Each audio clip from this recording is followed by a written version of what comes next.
지난 23일 미국의 우주항공국 나사에서는 전 세계 인터넷 중계 방송으로 브리핑 뉴스를 발표했습니다. 이 뉴스 때문에 미국 사람들은 흥분에 빠져 있어요. 막 흥분합니다. 그런데 우리 한국 사람들은 별로 신통치 않은 것 같은 느낌이 들었습니다. 그것은 뭐냐 하면 태양계 밖에 또 하나의 지구를 찾았다 하는 그 인터넷 브리핑이 전 세계를 흔들었습니다. 나사는 20년 동안 천체 망원경을 통해서 1030개의 이 우주 속의 지구랑 비슷한 행성을 찾았습니다. 그러나 가장 지구와 닮은 정말로 거의 똑같은 행성을 찾았다고 흥분하고 있는 것입니다. 그것이 바로 전 세계 매스컴을 떠들썩하게 하고 미국 사람들은 스마트폰을 들고 다니면서 사람들에게 흥분해서 얘기하는 지난 주간의 사건이었습니다.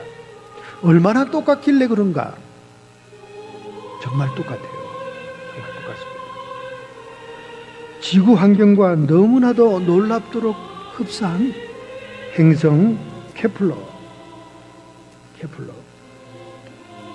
452번과 케플러 450 스몰 b가 발견됐다는 거예요. 케플러 452번은 태양 같은 항성을 얘기하는 것이고 그 항성을 돌고 있는 지구 같은 행성 케플러 452 스몰 b 이름이 그렇게 붙어졌습니다. 얼마나 우리 지구와 같으냐. 태양보다 조금 더 큰 항성입니다. 그리고 또 지구보다 조금 큰 행성입니다. 그러나 1년 주기가 385일, 우리 지구의 365일과 거의 비슷하지 않습니까? 정말 흥분이 된 거예요. 왜 이렇게 지구와 똑 닮은 별을 찾기에 열심히냐? 여러분 천체 우주의 별자리에 대한 책을 보면 말이죠. 제가 책을 집에 이렇게 큰 책을 몇 권 준비해 놓고 있습니다. 보면 정말 지구만한 별을 찾기는요, 모래사장에서 모래 하나를 찾는 것과 똑같아요. 우주가 그렇게 광대합니다. 그러니까 이 똑같은 걸 찾은 게 너무 흥분이 되는 겁니다, 사실은. 이 모래사장, 해운대 모래사장에 그냥 모래 하나예요. 이 지구 같은 게 찾았다는 거예요. 여러분은 흥분되죠? 예? 코에서 김만 나와요? 흥분되긴커녕? 그럴 수밖에 없는 게 거기까지 가려면 1400광년입니다. 아무리 지구와 똑같아가지고 가스층으로 되지 않고 안반으로 돼서 물이 고여있는 그런 행성이라 할지라도 가려면 빛의 속도로 1400년간 가야 된다니까. 빛의 속도로. 그림의 떡이지. 우리 한국 사람들은 뭐 저렇게 흥분하나. 지금 화성에 사람을 보내려고 지금 나사에서 엄청나게 준비를 하고 있습니다. 왜냐하면 가장 지구에서 가까운 행성 가운데 지구와 흡사한 그런 또 태양계 행성은 화성이거든요. 붉은 별 화성. 그런데 무인 탐사기는 거기에 갔다 왔어요. 그런데 유인 탐사기가 간다는 것은 또 다른 차원의 힘든 작업입니다. 왜냐하면 2명 내지 5명을 사람을 싣고 400일 동안, 달나라는 뭐 며칠간이었지만은 화성을 400일 동안 가려면 물이 수십 톤이 필요하고 음식이 수십 톤, 그리고 400일 동안 끈질기게 날아가기 위해서 연료가 엄청난 거예요. 그러니까 여러분, 이 지구에서 그걸 들고 대기권 밖에 나가가지고 그 엄청난 무게로 또 화성의 대기권을 뚫고 들어가려면 이게 보통 작업이 아닌 거예요. 지구에서 가장 가깝다는 400일 편도가 걸리는 화성도 사람을 착륙시키려고 하니까 머리가 찌근찌근 아픈 거예요. 엄청난 물, 음식, 연료, 그 무게를 어떻게 줄일 것이냐, 어떻게 최소하게 줄일 것이냐, 연료는 현지에서 어떻게 공급할 것이냐, 뭐 이런 연구로 머리 터지고 있는 거예요. 화성까지 가는 거는 다 개발이 됐는데 사람을 거기다가 옮기는 거는 지금 보통 어려운 문제가 아닌 거죠. 왜 이토록 열을 냅니까? 이 지구의 위성이 종말이 다 가까운 거예요. 생태계가 파괴 직전에 있는 겁니다. 때가 얼마 남지 않았다는 걸 과학자들이 알고 있어요. 그러니까 우리의 후손들이라도 다른 위성에 이민을 시켜서 지구가 멸망할 때 거기에 살게 하겠다는 거예요. 아마도 그것이 실현될런지 성경에는 너희가 별들 사이에 깃들일지라도 내가 하나님 여호와의 날 심판 때 끌어내릴 것이다. 그 성경 구절이 여러 군데 있습니다. 스가랴서에도 있고 여러 군데 있어요. 그러니 아무리 태양계 밖에 지구랑 똑같은 물도 있고 기후도 있고 너무 뜨겁지도 않고 너무 춥지도 않고 지구와 똑같은 행성을 발견했다고 펄펄 뛰는데 거기까지 가려면 빛의 속도로 1400년, 그러니까 몇 킬로냐면 1경 3204조 킬로미터입니다. 그거 언제 갔다 와? 그런데 미국 사람들은 그래도 막 흥분하는 거예요. 막 난리 법석입니다. 축제 기분입니다. 그런데 여러분과 저의 관심은 뭐죠? 여러분과 저의 관심은 계란값이죠. 계란값. 지난 6월 달부터 84.5%가 올라간 계란값이 더 우리는 신경 쓰여. 중국집에 가면 비빔밥, 볶음밥, 계란이 꼭 들어가야 되지 않습니까? 핫사우 수프. 이 중국 음식 먹으려면 계란이 들어가야 됩니다. 근데 지금 팬더, 가끔 가서 먹는 그 팬더에도 그 밥, 볶음밥에 계란을 뺐지 않습니까? 너무 가격이 비싸다. 저는 오늘 아침에 맥도날드에서 계란 그 후라이가 안 나올까봐 속으로 쪼였는데 보니까 조금 양은 줄었지만 나오긴 나왔더라고요. 계란 가격이 84.5%, 이게 더 신경 쓰여. 1400년 동안 가야 되는 지구와 똑 닮은 행성이 문제가 아니라. 그렇지 않습니까, 여러분? 미국의 15개 주에 조류 독감이 퍼져서 닭들을 살처분하는 바람에 계란값이 튀어오른 거예요. 계란값이 튀어올랐어요. 우리는 이게 더 신경 쓰입니다. 그죠? 그러니 얼마나 목사님들이 설교하기가 힘들겠어요. 까딱하면 목사님 설교가 1400년 동안 날아가야 되는 4000년, 6000년 전의 말씀이니 얼마나 여러분의 삶과 동떨어집니까? 모두 다 앉아가지고 월요일날 직장 가서 어떻게 할 것인가 뭐 이런 생각하고 있는데 6000년 전의 얘기를 성경을 통해서 하고 있으니 여러분이 아마 꼭 지구를 닮은 행성을 발견했다고 흥분하는 사람들과 차라리 계란값이 올라가서 그게 신경 쓰이는 우리들과는 상당한 차이가 있는 거지. 또 한 번 화제가 된 사건이 있습니다. 그것은 16세 소녀 아탐 비치라고 하는 청소년 소녀가 그의 할아버지 부부와 함께 경비행기를 타고 워싱턴주 상공을 나르고 있다가 안개가 너무나 자욱해서 그만 레드우드 키 큰 나무에 부딪히고 마른 거예요. 여러분, 레드우드 키가 어마어마하지 않습니까? 그래서 할아버지 부부는 피투성이가 돼가지고 거의 신음하고 죽어가고 있고 몸이 다리가 으깨진 이 아톰 비치 소녀도 할머니 할아버지를 막 정신 차리게 하려고 깨워보려고 막 애를 쓰고 시도하는데 두 분 다 절도한 거예요.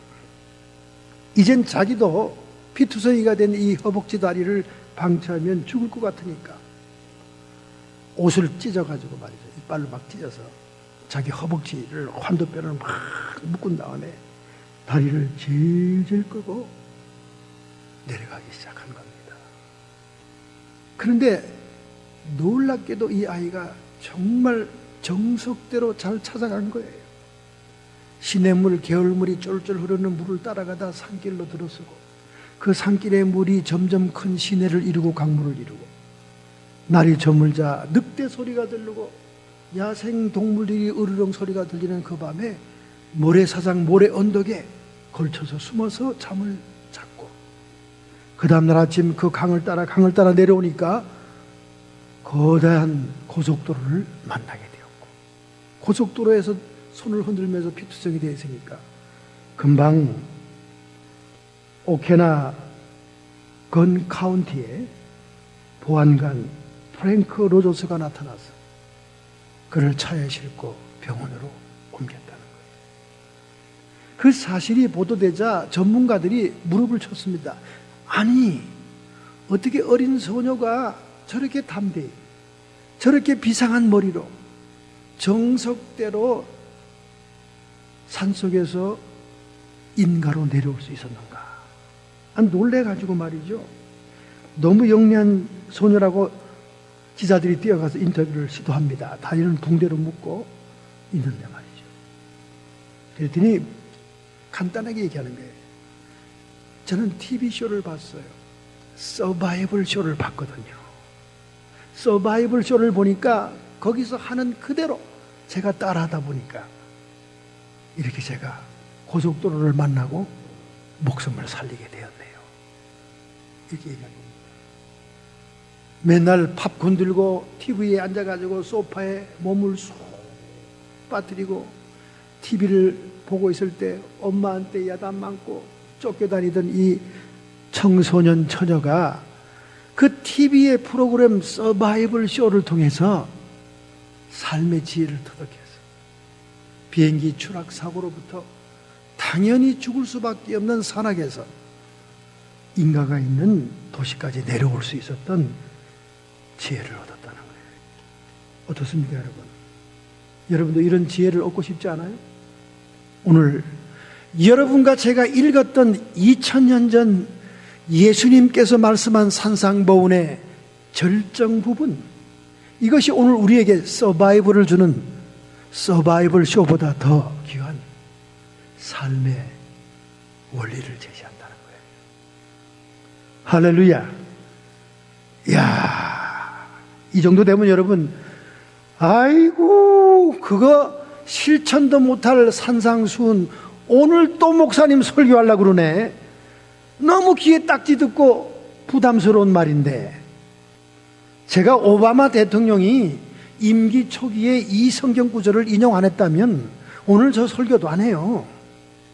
그런데 임기 초기부터 이 말씀 가지고 하나님을 조롱하는 참남한 말을 했기 때문에 제가 말하는 거예요.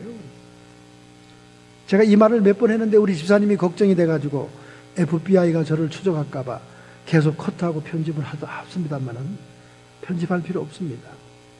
이미 매스컴에서 보도된 얘기니까 걱정하지 마세요. 오바마는 이 본문의 성경 구절을 가지고 미국 사람들이 이렇게 살다가는 미국 쪽박나고 세계 열등 국가 된다. 성경은 이미 고전이다. 무슨 성경대로 사냐? 하나님 말씀과 기독교를 조롱했던 본문입니다. 일국의 대통령이, 성경에 손을 얹고 취임 선서한 대통령이 성경을 조롱하는 말, 그것도 예수님의 가장 핵심적인 말씀을 가지고 기독교인을 조롱했던 말이기 때문에 오늘 제가 얘기를 안 할 수가 없는 거죠. 여러분도 미혹될까봐, 헷갈릴까봐.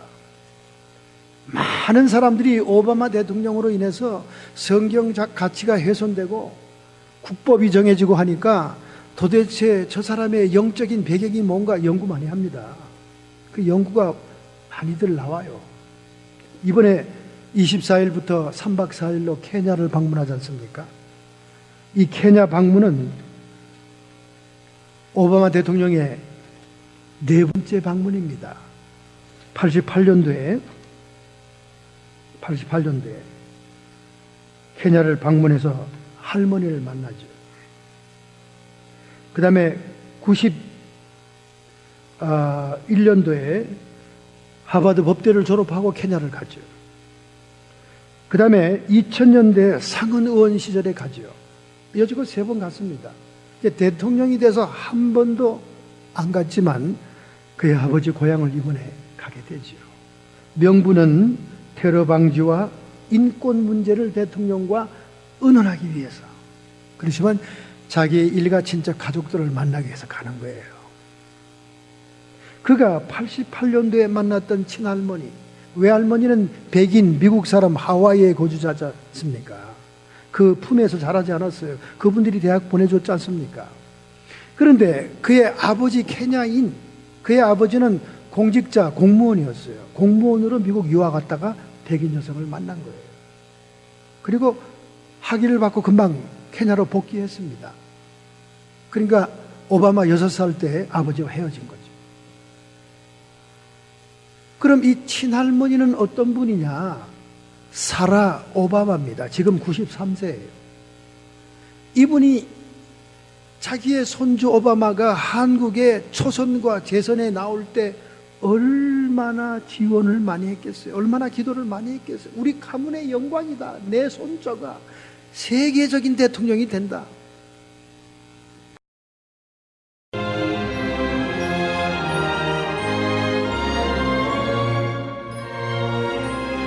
지난 23일 미국의 우주항공국 나사에서는 전 세계 인터넷 중계 방송으로 브리핑 뉴스를 발표했습니다. 이 뉴스 때문에 미국 사람들은 흥분에 빠져 있어요. 막 흥분합니다. 그런데 우리 한국 사람들은 별로 신통치 않은 것 같은 느낌이 들었습니다. 그것은 뭐냐 하면 태양계 밖에 또 하나의 지구를 찾았다 하는 그 인터넷 브리핑이 전 세계를 흔들었습니다. 나사는 20년 동안 천체 망원경을 통해서 1030개의 이 우주 속의 지구랑 비슷한 행성을 찾았습니다. 그러나 가장 지구와 닮은 정말로 거의 똑같은 행성을 찾았다고 흥분하고 있는 것입니다. 그것이 바로 전 세계 매스컴을 떠들썩하게 하고 미국 사람들은 스마트폰을 들고 다니면서 사람들에게 흥분해서 얘기하는 지난 주간의 사건이었습니다. 얼마나 똑같길래 그런가? 정말 똑같아요. 정말 똑같습니다. 지구 환경과 너무나도 놀랍도록 흡사한 행성 케플러 452번과 케플러 450 스몰 b가 발견됐다는 거예요. 케플러 452번은 태양 같은 항성을 얘기하는 것이고 그 항성을 돌고 있는 지구 같은 행성 케플러 452 스몰 b 이름이 그렇게 붙어졌습니다.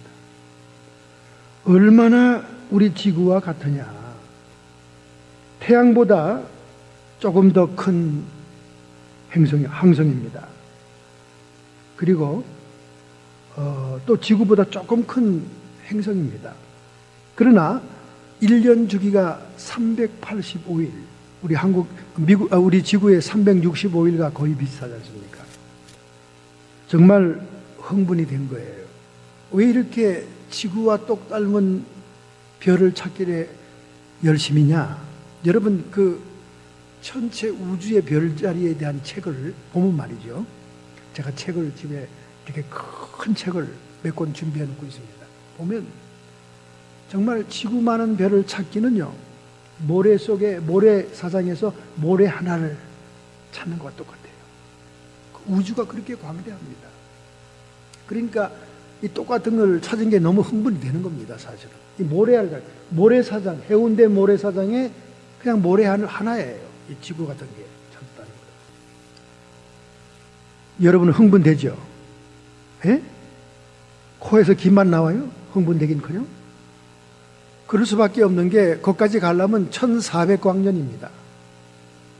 아무리 지구와 똑같아가지고 가시층으로 되지 않고 안반으로 돼서 물이 고여 있는 그런 행성이라 할지라도 가려면 빛의 속도로 1400년간 가야 된다니까. 빛의 속도로. 그림의 떡이지. 우리 한국 사람들은 뭐 저렇게 흥분하나. 지금 화성에 사람을 보내려고 지금 나사에서 엄청나게 준비를 하고 있습니다.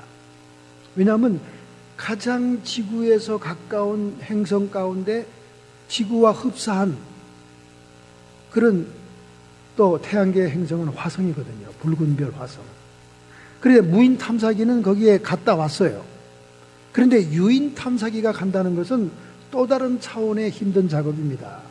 왜냐하면 2명 내지 5명을 사람을 싣고 400일 동안, 달나라는 뭐 며칠간이었지만은 화성을 400일 동안 가려면 물이 수십 톤이 필요하고 음식이 수십 톤, 그리고 400일 동안 끈질기게 날아가기 위해서 연료가 엄청난 거예요. 그러니까 여러분, 이 지구에서 그걸 들고 대기권 밖에 나가가지고 그 엄청난 무게로 또 화성의 대기권을 뚫고 들어가려면 이게 보통 작업이 아닌 거예요.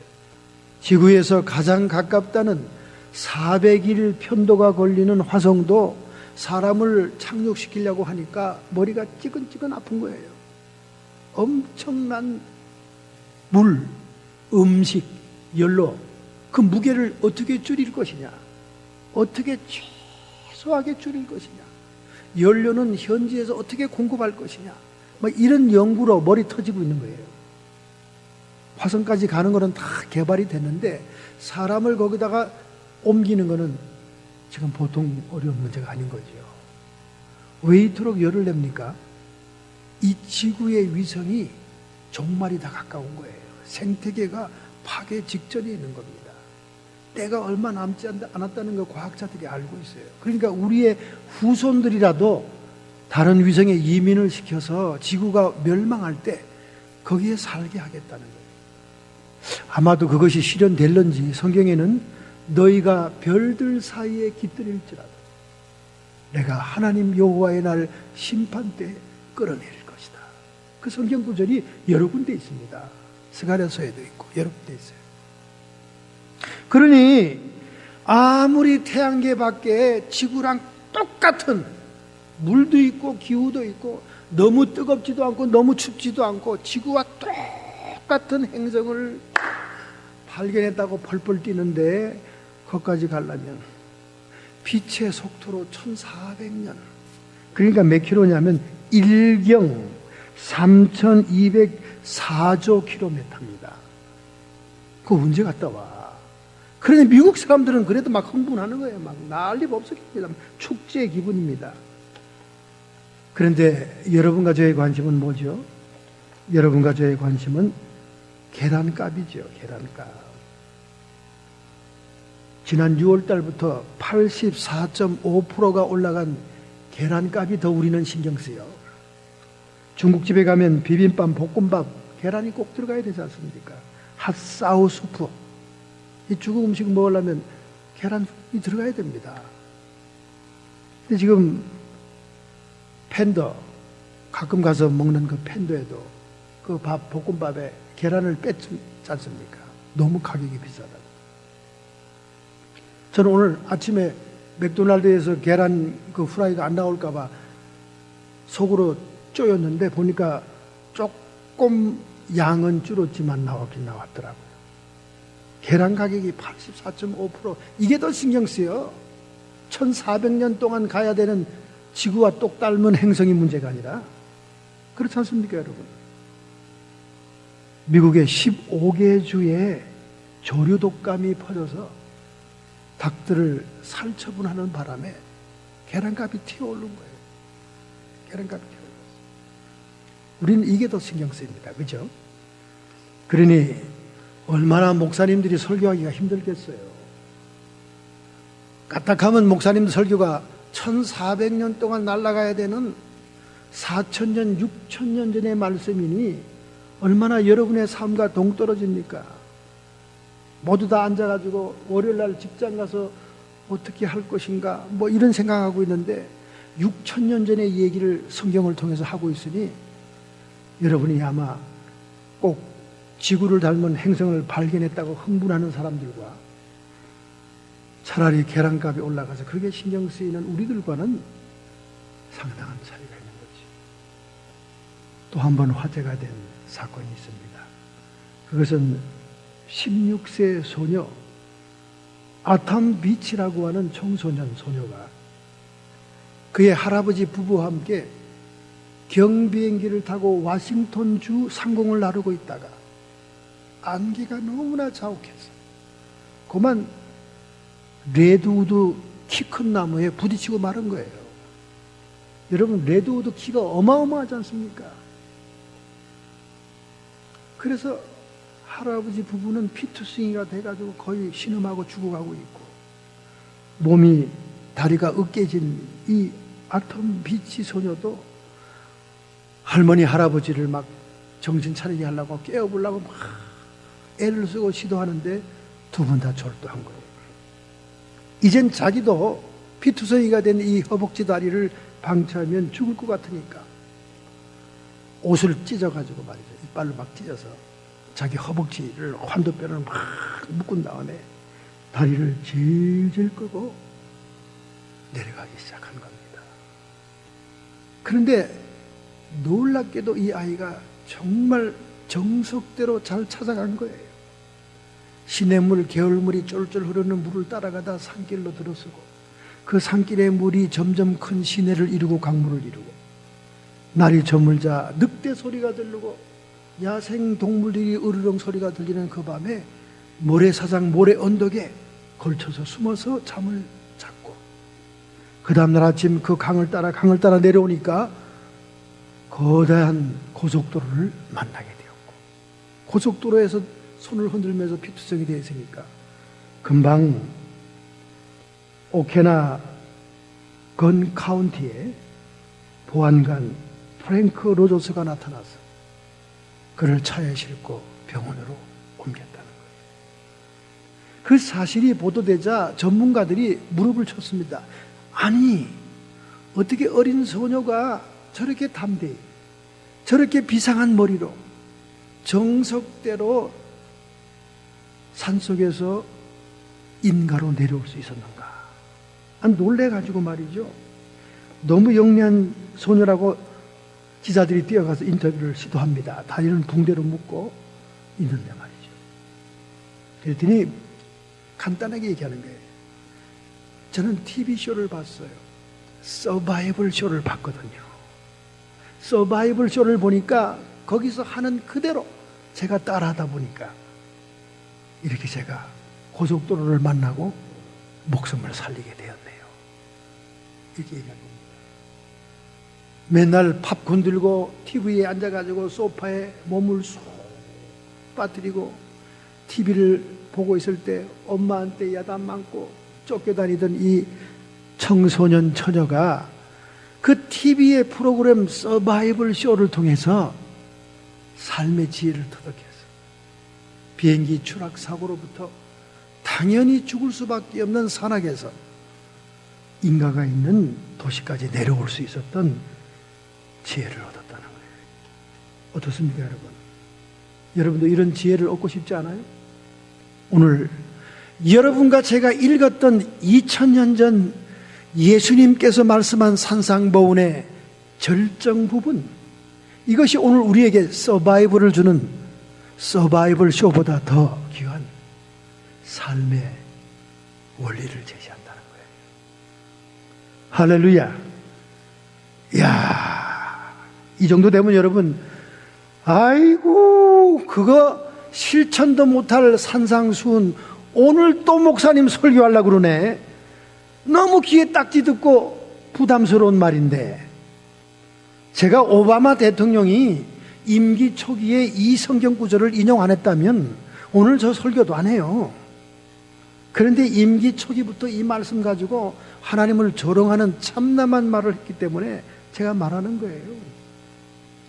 제가 이 말을 몇 번 했는데 우리 집사님이 걱정이 돼가지고 FBI가 저를 추적할까봐 계속 커트하고 편집을 하다 합습니다만은 편집할 필요 없습니다. 이미 매스컴에서 보도된 얘기니까 걱정하지 마세요. 오바마는 이 본문의 성경 구절을 가지고 미국 사람들이 이렇게 살다가는 미국 쪽박나고 세계 열등 국가 된다. 성경은 이미 고전이다. 무슨 성경대로 사냐? 하나님 말씀과 기독교를 조롱했던 본문입니다. 일국의 대통령이, 성경에 손을 얹고 취임 선서한 대통령이 성경을 조롱하는 말, 그것도 예수님의 가장 핵심적인 말씀을 가지고 기독교인을 조롱했던 말이기 때문에 오늘 제가 얘기를 안 할 수가 없는 거죠. 여러분도 미혹될까봐, 헷갈릴까봐. 많은 사람들이 오바마 대통령으로 인해서 성경적 가치가 훼손되고 국법이 정해지고 하니까 도대체 저 사람의 영적인 배경이 뭔가 연구 많이 합니다. 그 연구가 많이들 나와요. 이번에 24일부터 3박 4일로 케냐를 방문하지 않습니까? 이 케냐 방문은 오바마 대통령의 네 번째 방문입니다. 88년도에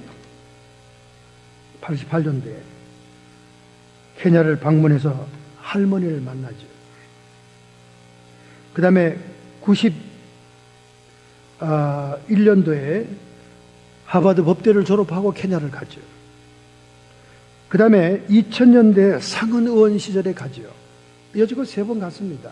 대통령이 돼서 한 번도 안 갔지만 그의 아버지 고향을 이번에 가게 되죠. 명분은 테러 방지와 인권 문제를 대통령과 의논하기 위해서. 그렇지만 자기의 일가 친척 가족들을 만나기 위해서 가는 거예요. 그가 88년도에 만났던 친할머니, 외할머니는 백인 미국 사람 하와이의 거주자지 않습니까? 그 품에서 자라지 않았어요. 그분들이 대학 보내줬지 않습니까? 그런데 그의 아버지 케냐인, 그의 아버지는 공직자, 공무원이었어요. 공무원으로 미국 유학 갔다가 백인 여성을 만난 거예요. 그리고 학위를 받고 금방 케냐로 복귀했습니다. 그러니까 오바마 6살 때 아버지와 헤어진 거죠. 그럼 이 친할머니는 어떤 분이냐? 사라 오바마입니다. 지금 93세예요.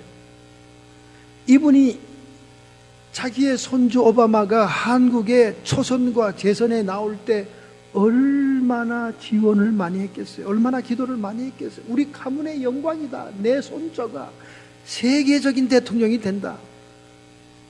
근데 유감스럽게도 이 친할머니는요, 부두교의 위치크라프트입니다.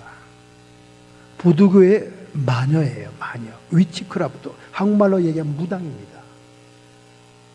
오바마가 초선에 돌입했을 때나 재선에 돌입했을 때나 킬로만자로라고 하는 케냐, 아프리카의 가장 높은 산 정상에 제단을 차려놓고 검은 닭과 흰 닭을 피를 흘려, 목을 따고 피를 흘리면서 제사를 드렸습니다.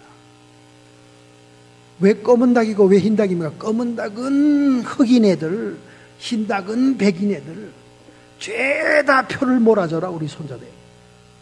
그리고 그는 재선 때 저주를 했습니다. 미국의 여성들을 저주했어요.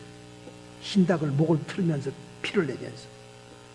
근데 그 저주가 먹힌 것이 동영상과 사진으로 증명이 됐습니다. 오바마가 열렬히 연설하고 유세할 때 그 수많은 인파 가운데 백인 여성들이 막 절도한, 정신을 잃습니다. 부두교의 위치크라프트의 저주가 임했다. 증명 동영상으로 비치고 있는 것입니다. 이런 영적인 백그라운드가 있어요. 근데 이번에 또 그 할머니를 만나러 간다는 겁니다. 이제 여러분이 좀 이해해야 됩니다. 왜 그분이 역사상 유례가 없는, 신앙이 나쁜 대통령도 노골적으로 반성경적인 정치를 안 해요. 반성경적인 헌법을 제정 안 합니다. 유야무야하게 그냥 아리까리하게 넘어가지, 자기 재직 기간 동안 그렇게 참남하게 성경을 배격하고 하나님을 조롱하는 말 안 합니다. 적어도 미국 대통령이라면 성경에 손 놓고 선서하기 때문에 그래요. 바로 오늘 본문의 말씀을 가지고 조롱했기 때문에 저는 이 본문의 말씀을 여러분에게 다시 상기시킬 수밖에 없는 것입니다. 이 오늘 본문 마태복음 5장 38절부터 이 48절의 말씀은 산상보훈의 클라이막스입니다. 클라이막스. 또 눈은 눈으로 이는 이로 갚으라 하였다는 것을 너희가 들었으나, 이건 율법의 동상동해법이라는 형벌입니다. 동해보복법이라는 이 율법에 눈은 눈, 이는 이. 제가 어렸을 때는 이 말이 얼마나 은혜가 되든지 몰랐어요. 참 은혜가 되더라고요. 목사의 자녀로 살면서 이 억울한 소리 저 억울한 소리 듣고 이리 치이고 저리 치이도 목사 자식이니까 참아야 했던 그 분노가 이 말로 그냥 대리만족이 되는 거예요. 이는 이, 눈은 눈, 갚아줘야 돼. 그냥 이런 분노가 속에 있잖아요. 겉으로는 표현 못하지. 이런 율법의 말을 너희가 들었지만 나는 너희에게 말하노니, 오! 예수님이 바겐세일 하는가 보네. 예수님이 뭐 DC 해주려고 그러나 보다. 율법의 이는 이, 눈은 눈, 동해보복법을 얘기하고 있는데 똑같은 부분을 보복하라는 말을 하고 있는데, 예수님이 너희가 이 말을 들었으나 나는 너희에게, 좀 DC가 되나 보네. DC는커녕 더 철저한 법으로 주님이 말하는 거예요. 행위 자체, 행위 결과만 보고 복수하는 게 아니고 이제는 마음까지, 동기까지 하나님 예수님께서는 변해야 된다고 얘기하는 거예요. 그래서 이 부분의 말씀은 산상보훈의 절정입니다. 클라이막스예요. 도저히 육의 죄성을 가진 여러분과 저는 실현할 수 없는 얘기를 하고 있는 거예요. 그렇기 때문에 오바마 대통령이 연설로 조롱한 말인 거예요. 이렇게 미국이 살다가는 쪽박찬다. 이걸 무슨 바이블이라고, 이걸 무슨 우리 삶의 지침이라고 얘기하느냐. 이거는 고전일 뿐이다. 얼마나 치가 떨린 조롱을 했는지 모릅니다. 그러나 여러분, 이는 이, 눈은 눈, 동해보복법이 율법에 기록된 것은 복수해라, 그 말이 아닙니다. 이렇게 얘기 안 해도 원수 갖고 복수할 사람은 다 합니다. 이빨 한번 빠지면 얼굴을 아주 그냥 작살을 낼 거예요. 이가 빠졌으면 이만 보복하면 되는데 내 이가 빠지면 그 사람 얼굴을 작살을 낸다니까. 눈이 하나 다쳤어?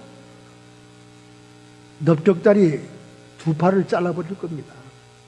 이렇게 사람들이 보복을 해도 거기에 걸맞는 보복으로 끝나지 않고 제한이 없는 보복을 할까봐 제한적인 보복을 지정한 거예요.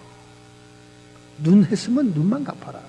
이빨 했으면 이빨만 갚아라. 이렇게 한 거예요. 왜냐하면 더 많이 다른 사람을 상하게 하니까. 그러니까 율법이 복수를 조장하는 게 아니라니까. 그 다음에 범죄에 대한 경각심을 주기 위한 뜻으로 동해보복법이 있는 거예요. 이렇게 네가 다른 사람을 눈을 상하게 하면 네 눈도 상해야 된다. 다른 사람은 이빨을 빠지게 너도 이빨을 빠져야 된다. 이렇게 범죄에 대한 경각심을 주기 위한 목적인 겁니다. 복수를 조장하기 위한 게 아니에요. 그런데 그럼에도 불구하고 이 죄 많은 인간들은 문자적으로 율법을 해석해가지고 복수를 정당시하게 된 겁니다. 그러니까 똑같은 글자로 된 율법을 보더라도 그걸 해석하기 따라 이게 달라지는 거예요. 헌법은 하나인데 헌법을 해석하는 재판관이 필요한 것처럼 해석하기 따라 코에 걸면 코골이, 귀에 걸면 귀걸이 되는 거예요. 인생 천민들, 서민들의 잡범들에게는 라면 하나 훔친 것도 징역살이 해야 될 조건이지만은 수백억, 수천억을 해도 재벌 부자들은 대통령 사면이 되는 거예요. 어떻게 법을 해석하냐에 따라 달라지는 겁니다. 그러니까 문자적으로 복수를 정당화하기 시작했다 그 말이에요. 그렇다면 오늘 본문의 말씀의 뜻은 무엇일까요? 우리는 이 본문의 말씀의 놀라운 뜻을 통해서 나의 포로, 내가 갇혀있는 그 포로의 상태에서 벗어나서 성령님이 사용할 수 있는 통로로 변화되기 위해서 무엇을 해야 될 것인가? 오늘 본문이 여러분과 저에게 가르쳐주고 있는 겁니다. 이는 단순히 2000년 전에 고전적인 말로, 고리타분한 말로, 지킬 수도 없는 아이디어란 이상적인 도덕의 표준으로 제시한 것이 아니라 오늘 여러분과 제가 빛이 소녀처럼 생존하기 위한 말씀으로 주신 거예요. 천국 백성 하나님의 자녀로 살아가기 위한 서바이벌을 위해서 주셨다 그 말이에요. 그러니까 이 말씀을 나는 못 지킬 거니까 아예 듣지도 말자, 무시하자, 이런 상태로 지나가다가는 여러분과 나 사이에 지옥과 천국이 결정되는 그런 말씀이라는 거예요. 그러니까 여러분, 지금까지 주일학교에서부터 들어왔다 하더라도 다시 한번 정신을 바짝 차리고 도대체 이 말씀이 의미하는 게 뭔가를 여러분 은혜를 받아야 됩니다. 첫째로, 우리가 포로된 데에서 자유함을 얻어야 돼요. 여러분과 저는 다 조금씩 포로가 돼 있어요. 포로가 어디에 붙잡혀 있습니다. 다 붙잡혀 있어요. 다. 그래서 나이가 들면 들수록 이 정신적인 상처와 데미지가 있는 거예요. 그러니까 어린아이들이나 어린 처자들을 보면 눈도 맑고 얼마나 순진하고 청순합니까? 그죠? 제가 그저께인가 어떤 그 아주 어린 미국 금발애를 이렇게 가다가 서로 인사를 했는데, 이렇게 보고 인사하고 지나가는데 어떻게 그 영혼이 맑은지, 영혼이 깨끗한 것이 저한테 전달이 되더라고요. 순진하고 맑은 영혼이구나. 근데 또 한편 돌아서면서 오는데 저렇게 순진하고 맑은 영혼이 이제 연애하고 남자를 알고 결혼을 하고 자식을 낳고 세파 속에서 직장 생활을 하고, 특별히 레스토랑에서 일하다 보면 온갖 이간질과 시기와 질투 사이에서 직장 안 떨어지려고 몸부림치다가 얼마나 정신이 퇴폐되고 타락하겠는가. 거기다 남편에게 시달리고 자식에게 시달리다 보면 완전히 구렁이가 되겠구나. 그 생각을 하면서 가니까 갑자기 인생이 처절해지고 불쌍해지더라고요. 그 맑고 해맑은 그 깨끗한 영혼의 느낌이 전달해 온 것이 이제 세월이 쟤를 변화시키겠구나 하는 생각이 들면서 슬픈 걸음으로 집으로 왔습니다. 여러분, 오늘 여러분과 저는 세월이 연륜이 깊을수록 뭔가에 다 오염이 되어 있고 뭔가에 다 걸쳐 있고 포로가 되어 있다니까. 그러니까 미국 공항에 딱 내린 우리 동창 목사가 하는 말이, 황 목사, 미국에 와 보니까 목사들이 다 또라이가 됐어. 그러면 너도 이제 곧 살아봐라, 또라이가 된다. 우리는 또라이 동창생이 될 거다. 아니 왜들 그래? 글쎄 살아봐. 목회에 시달려보고 마누라는 생활이 안 된다고 펄펄 뛰지. 맨날 바가지하면서 괴롭히지. 목회는 목회대로 뻗어나가지 못하고 그 빤한 교포 숫자 안에서 서로 뜯어가려고 찢어가려고 경쟁하고 싸우지. 모셔가야 되지. 이제 곧 돌기 시작한다. 전부 돌았어. 그랬더니 얼마 전에 걔를 만났는데 걔는 더 돌았더라고. 걔는 더 돌았어. 더 돌았어. 그렇게 흉보더니 목사들이 다 돌았어. 또라이야. 한국에서 굉장히 괜찮았잖아. 와보니까 말하는데 다 돌았어. 너도 돌아고 조금 기다려봐. 그랬더니 비웃는 듯이 나를 쳐다보더라고. 내가 왜 돌아? 이런 식으로. 근데 지금 얼마 전에 만났는데 더 돌았더라니까. 다른 사람보다 더 이상해졌어. 여러분, 이게 여러분은 스트레인지하게 들립니까? 현실적인 얘기예요. 노골적으로 얘기할 뿐이지. 자, 첫 번째 말씀, 이같이 한즉 45절입니다. 하늘에 계신 너희 아버지의 아들이 되리라. 이같이 한즉 하늘에 계신 너희 아버지의 아들이 되리라. 이게 첫 번째 말씀입니다. 여러분, 이 가치가 뭡니까? 마태복음 5장의 말씀, 심령이 가난한 자 복이 있나니 천국이 저희 것이며로부터 시작해가지고 엄청난 높은 수준의 윤리를 요구하는 산상수훈입니다. 그 산상수훈을 실행하고 지키면 하늘에 계신 아버지의 아들이 된다는 거예요. 할렐루야. 그러니 오늘 여러분 하나님의 자녀라고 지금 땅땅거릴 수 있습니까? 아유, 어저께도 제가 유튜브에서 봤습니다. 장로교 목사님 한 분이 딱 나오더니, 한번 구원받았으면 죄를 짓든지 말든지 용공분자든지 종북 세력이든지 다 천국 갑니다 이러더라고. 얼마나 자신만만하게 얘기하는지 존경스럽더라고. 어떻게 저렇게 자신감이 넘칠까?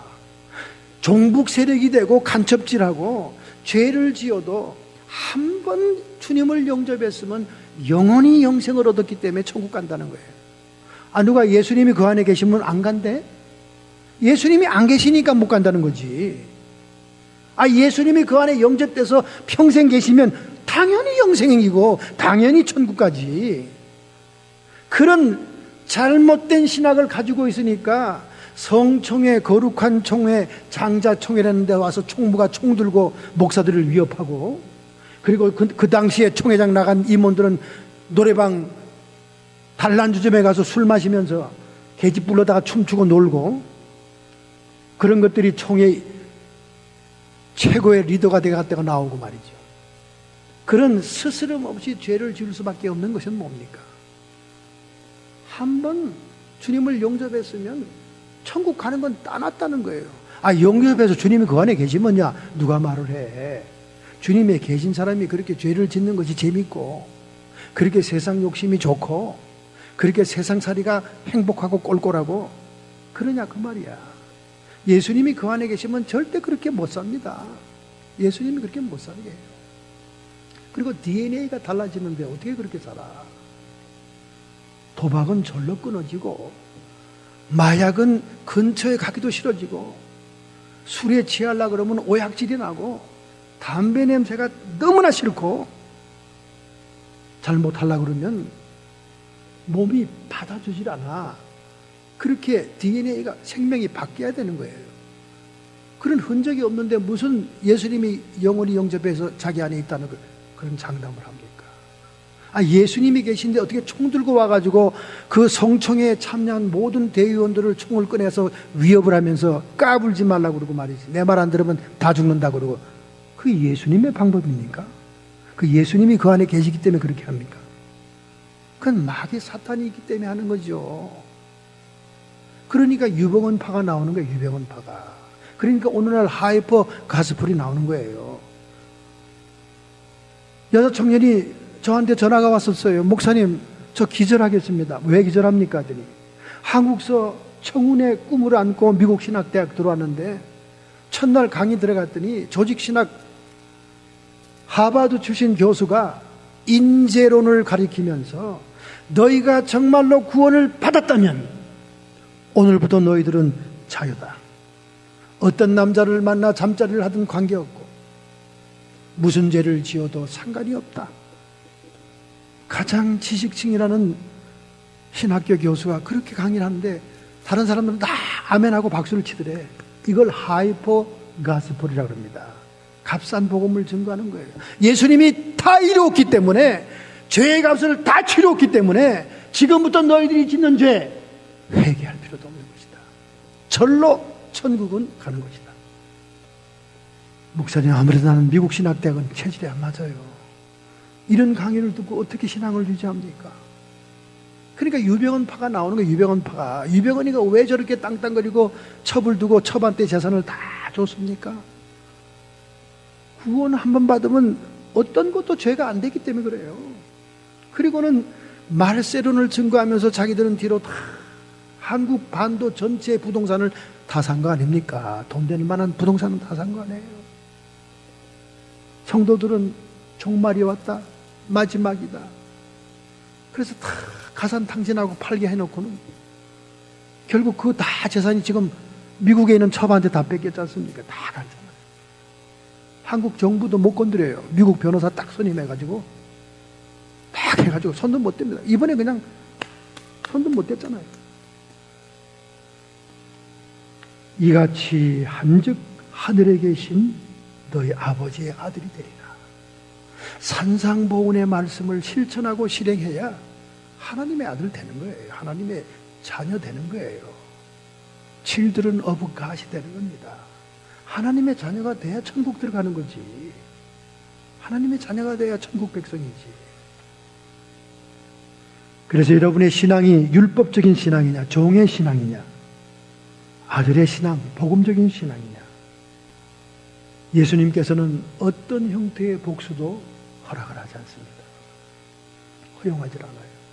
과테말라에 선교하던 엘리엇은 장글에 들어가 원주민에게 선교하는데 호의적인 원주민도 있지만 적대적인 원주민이 더 많고 식인종이 많았습니다.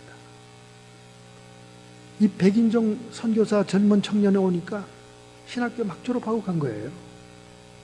이야, 새로운 레시피가 왔다 해가지고 잡아먹으려고 창을 꺼내가지고 확 그의 가슴을 찌르는데 바로 자기 손에는 총이 있었습니다.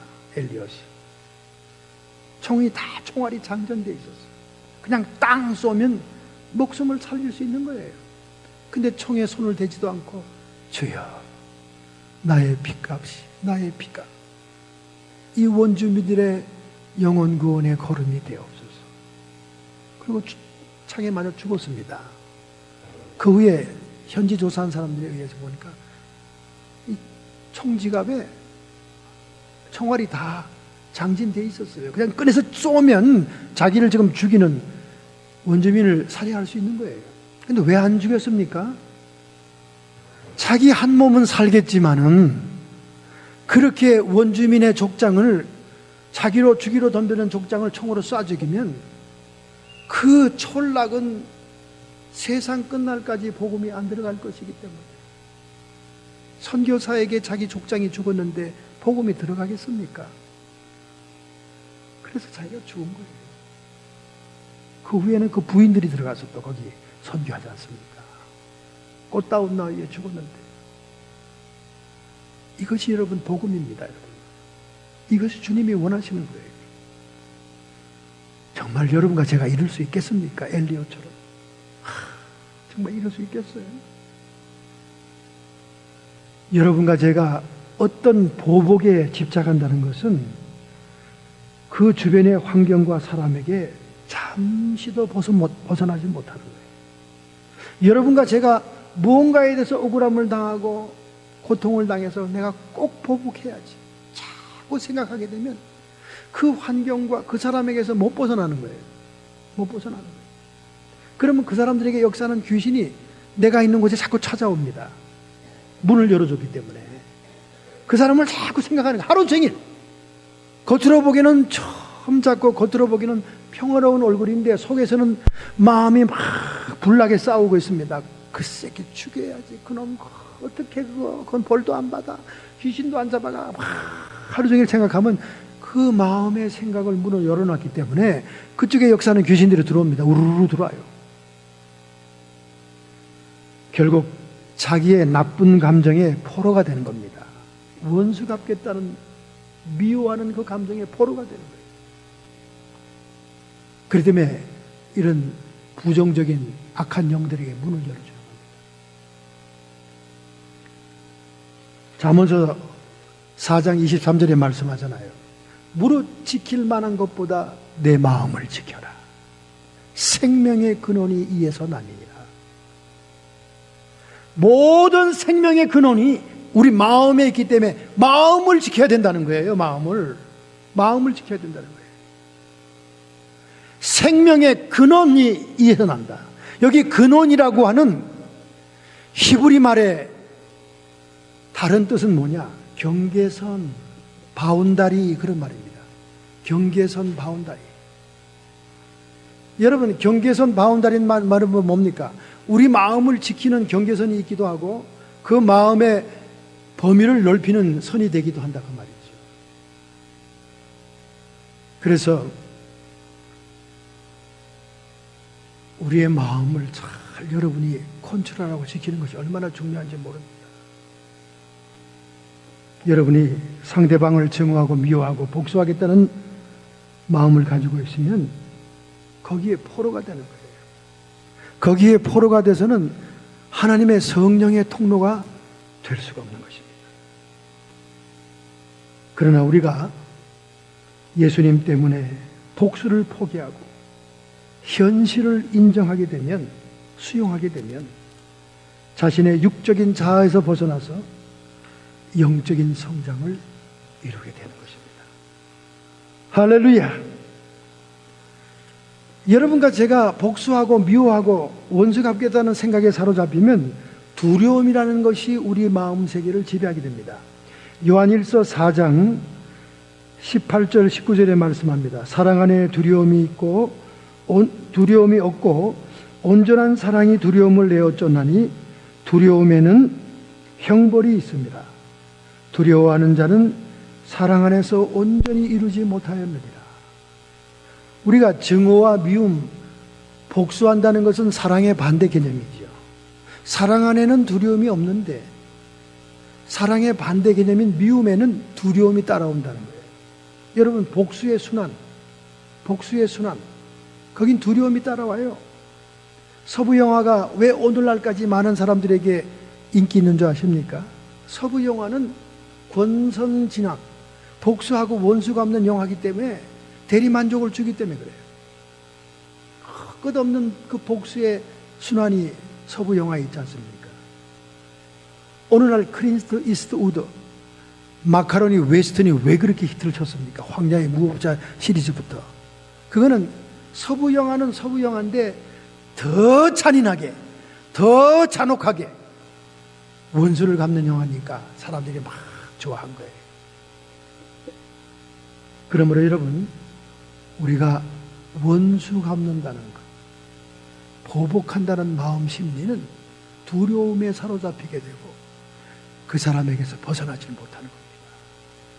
그래서 하나님께서는 여러분과 나를 위해서 모든 원수 갚는 것을 하나님께 맡겨라. 심판은 하나님이 하신다. 그렇게 말씀하는 거예요. 할렐루야! 할렐루야! 여러분은 무엇에 포로가 되어 있습니까? 여러분이 포로된 상태에서 벗어나지 않고는 귀신의 수족과 손발이 될지언정 성령의 통로는 되지 않는 것입니다. 오늘 여러분과 제가 성령의 통로가 되기 위해서는 사랑이 준비되어 있어야 돼요. 하나님의 속성이 같아야 통로가 되는 거예요. 금속도 속성이 같아야 전기가 통하는 거예요. 하나님이 사랑의 성품을 가지고 있으니까 우리도 사랑의 마음을 가지고 있어야 통로가 연결될 겁니다. 오늘 여러분과 제가 이 포로 상태에서 벗어나야 될 줄 믿습니다. 노예 시대에 미국 남부에 큰 농장 지주가 있었습니다. 근데 이 농장 지주에게는 조라고 하는 흑인 노예가 있었는데 얼마나 이 흑인 노예가 지혜로운지, 얼마나 성실한지, 얼마나 건면한지 그를 지켜보던 주인은 그의 모든 농장 관리를 그에게 맡깁니다. 이 당시의 소설들을 보면요, 정말 노예가 주인인지 주인이 노예인지 모를 정도로 노예들이 얼마나 지혜로운지 주인에게 장자방 노릇을 하는 거예요. 지혜를 주는 거예요.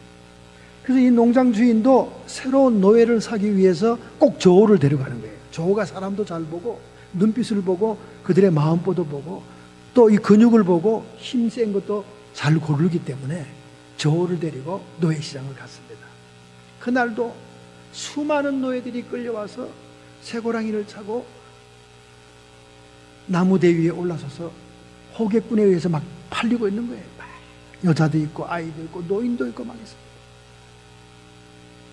그런데 이 농장에 필요한 여러 노예를, 젊은 노예, 건장하고 좋은 노예를 사들였습니다. 근데 한 명 이제 마지막으로 사야 돼요. 충원이 필요하니까. 그런데 조가 어떤 노인을 하나 딱 지정한 거예요. 주인이 보니까 허리는 휘어져, 이빨은 다 빠져, 머리는 허해. 그래서 저한테, 아니, 지금까지 아주 그 힘있고 좋은 노예를 다 샀는데, 아니, 마지막 판에 왜 저 노인네를 사자는 거니? 그랬더니 그냥 사자고 자꾸 그러는 거예요. 그러니까 여지껏 조의 말을 들어온 노예, 이 주인이니까, 그래, 그럼 네가 사자면 사야지. 그러고는 비싼 값을 주고 샀어요.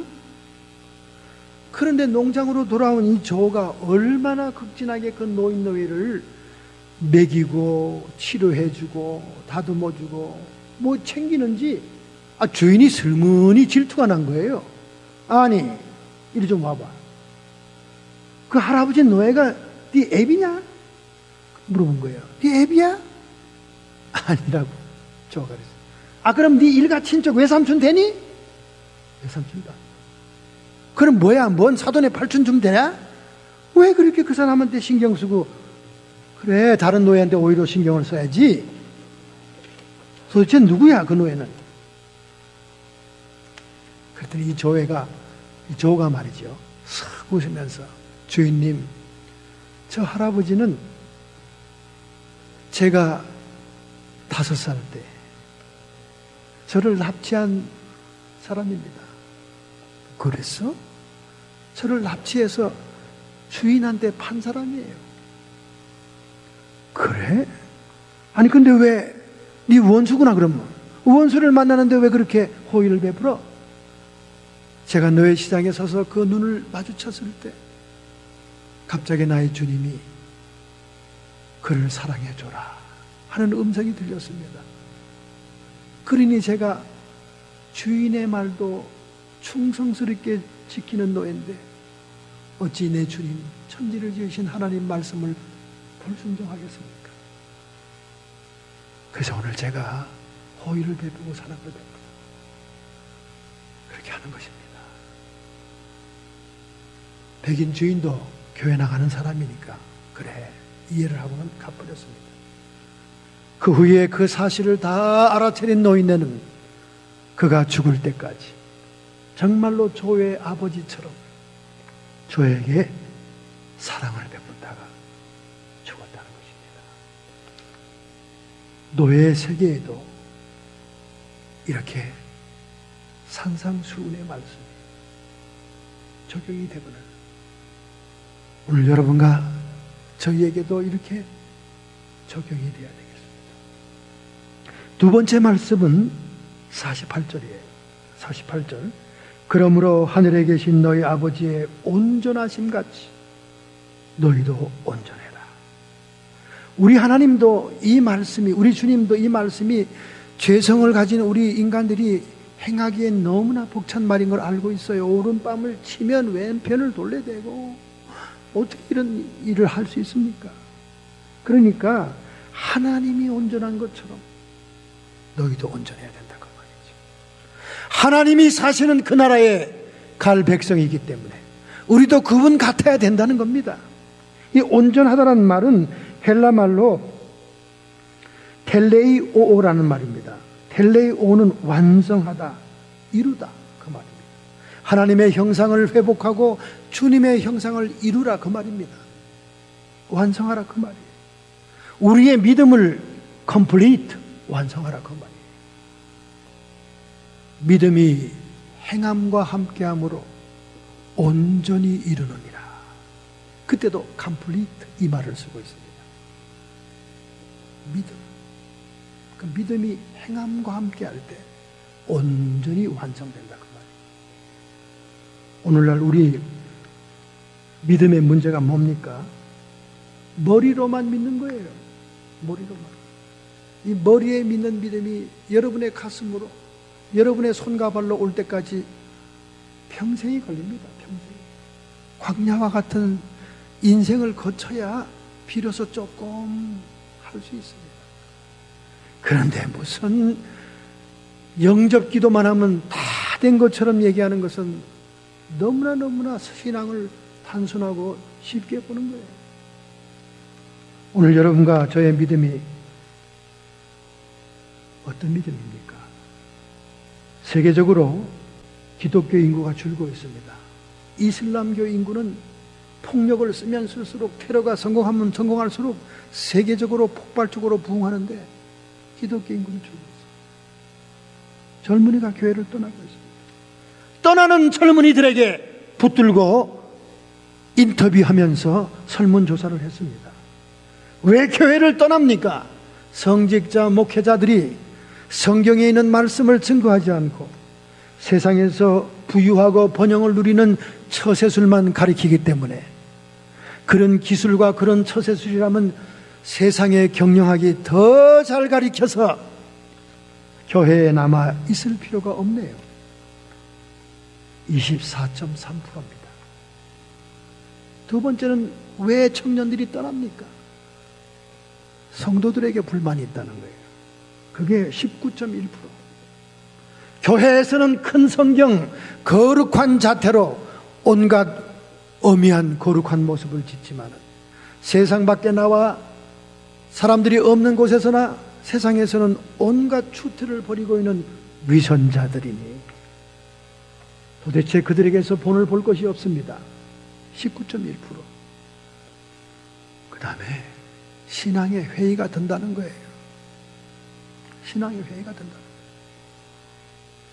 뭐 성경에 있는 높은 윤리를 따라갈 수도 없고, 뭐라고 영적인 얘기를 하는데 그 영적인 얘기가 너무 추상적이라서 구체적으로 실천할 수도 없고, 허덕거리며 따라가다가 신앙의 회의가 들어요. 그것이 13.7%라는 거예요. 이렇게 기독교인은 자꾸 줄어들고 있습니다. 우리는 머리로만 지식적으로 추상적으로 믿는 믿음을 가져서는 안 됩니다. 저희가 교회 가려고 양복을 착 빼입고 막 서두르는 모습을 이웃 주변에서 봅니다. 개 두 마리, 크한 개를 끌고 다니는 흑인 여자가 우리를 마주칩니다. 주일 아침마다. 아우! 교회 가니? 나도 교회 간다. 교회 가는 꼬라지를 본 적이 없습니다. 그 사람 생각에는 교회 가는 너희들을 보니까 부럽기도 하고 좋아 보이는데 너희들 가는 그곳으로 나도 간다고 대리만족을 느끼는 거예요. 말로만 그렇게 하는 거야. 나도 교회 간다. 니네 교회 어디 있니?